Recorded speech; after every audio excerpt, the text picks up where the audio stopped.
మొత్తం క్రైస్తవులకు అనుకూలమైన 9 ముస్లిం దేశాలు. 1. జోర్డాన్.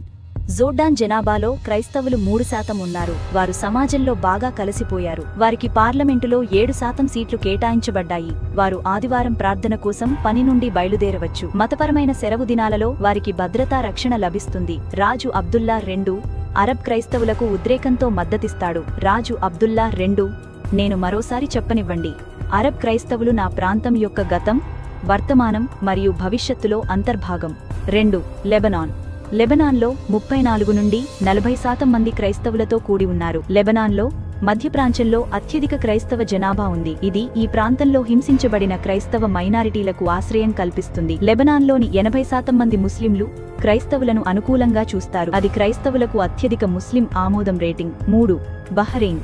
బహ్రెయిన్ జనాభాలో క్రైస్తవులు 12% ఉన్నారు. బహ్రెయిన్లు ముస్లిమేతరులను చాలా అంగీకరిస్తున్నారు. సెలవు దినాలలో దేశం క్రిస్మస్ దీపాలను వెలిగిస్తుంది. బహ్రెయిన్లో చాలా క్రైస్తవ చర్చిలు ఉన్నాయి. అలీస్ సమన్ యూకేలో బహ్రెయిన్ మాజీ రాయబారి. ఆమె ఇందులో భాగం. స్థానిక బహ్రెయిన్ క్రైస్తవ సమాజం. 4. కజకిస్తాన్.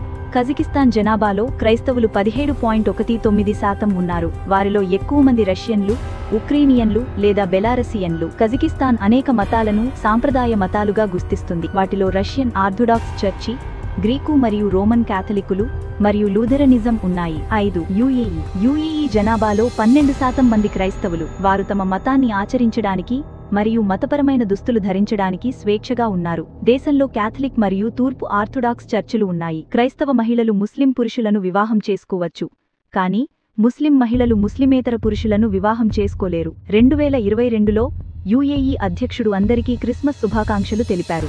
6. ట్యునీషియా. ట్యునీషియా 99% ముస్లింలు, మిగిలిన 1% క్రైస్తవ, యూదా మరియు బహాయి వర్గాలను కలిగి ఉంది. అయినప్పటికీ ట్యునీషియా దాని సహన స్వభావానికి ప్రసిద్ధి చెందింది. క్రైస్తవ సమాజంలో ప్రధానంగా యూరోపియన్లు ఉన్నారు. వారు ఒకరు తప్ప మరే మతపరమైన ఆంక్షలను ఎదుర్కోరు. ఇస్లాం నుండి ఒకరిని మార్చడం చట్టవిరుద్ధం. 7. అజర్బైజాన్. అజర్బైజాన్ జనాభాలో క్రైస్తవులు 2% ఉన్నారు. సోవియట్ అనంతర అన్ని సంస్థలలాగే అజర్బైజాన్ ఒక లౌకిక రాష్ట్రం. అజర్బైజాన్లో ఎక్కువ మంది క్రైస్తవులు రష్యన్ మరియు జార్జియన్ ఆర్థోడాక్స్. ఒక చిన్న అజర్బైజాన్ ప్రొటెస్టెంట్ కమ్యూనిటీ ఉంది. బాకులో ఒక చిన్న క్యాథలిక్ కమ్యూనిటీ కూడా ఉంది. వాటికన్ విదేశాంగ మంత్రి జియోవన్నీ లాజోలో సందర్శించారు. 2006లో బాకు, జియోవన్నీ లాజోలో అజర్బైజాన్ మరియు వాటికన్ మధ్య స్నేహపూర్వక సంభాషణల స్థాయితో మేము సంతృప్తి చెందామని ఆయన పేర్కొన్నారు. 8. మలేషియా. దాదాపు 9.1% మంది మలేషియన్లు క్రైస్తవులు. క్రిస్మస్ ను ప్రభుత్వ సెలవు దినంగా జరుపుకుంటారు. పాఠశాలల్లో కొన్ని అనధికార సబ్జెక్టులు క్రైస్తవ అంశాలను కవర్ చేస్తాయి. క్రైస్తవ మిషనరీ పాఠశాలలు కూడా ఉన్నాయి. మెల్ గిబ్సన్ యొక్క the passion of the Christ అనేక ముస్లిం దేశాలలో నిషేధించబడింది.